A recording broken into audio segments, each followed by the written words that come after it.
Chapter 8. Money, Money, Money.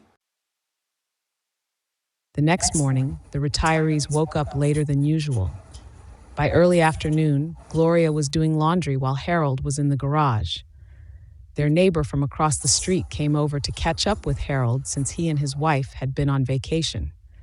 During their conversation, they discussed various topics: the trip to France, the lawn, whether the solar panels on the house were worth it, and which sports team was performing better than expected.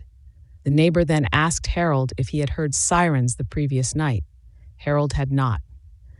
The neighbor continued, explaining that he first heard like firecrackers a little way around the corner and then sirens about 15 minutes later. Harold did recall hearing what might have been shots or fireworks. They chatted for a few more minutes before both returned to their homes. Harold went upstairs to look for his wife, checking the laundry room next to their bedroom. He found her sitting on the couch in the bedroom, watching TV and folding clothes. Harold asked if she wanted to go for a walk in the neighborhood. She declined, wanting to finish watching her show, Law and Order, and complete the laundry. Harold then relayed his conversation with the neighbor about hearing fireworks and then sirens, explaining that he wanted to check if there was a fire or something else going on.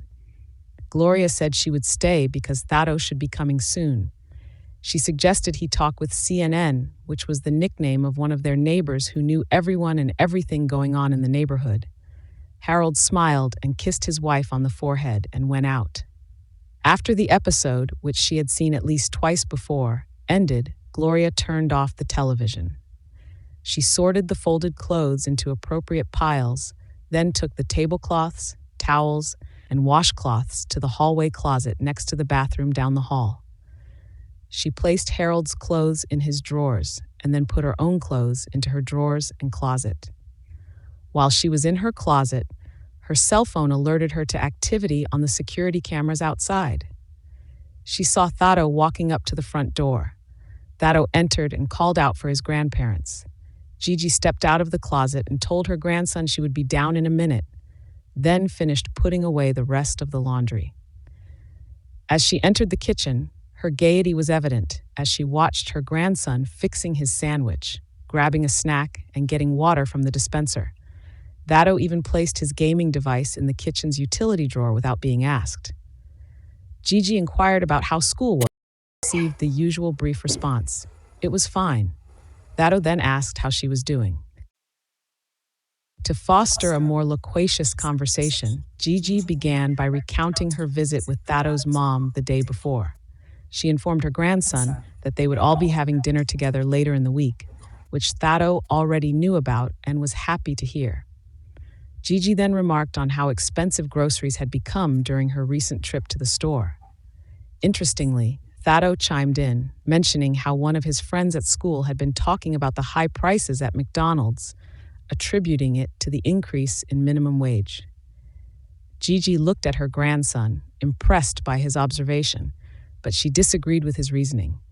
GiGi guessed that her grandson's friends had likely heard that explanation from an adult or their parents, so she decided to share some wisdom with Thato. Knowing her grandson's proficiency in math, she asked him to fetch about 5 sheets of paper from the printer in the office and bring them back along with a green magic marker. While Thato was in the office, GiGi pulled out her iPad and looked up some information. Thato soon returned with the paper and the marker. On one of the pieces of paper, she had him write $20, explaining that this is the average hourly rate of a fast food worker.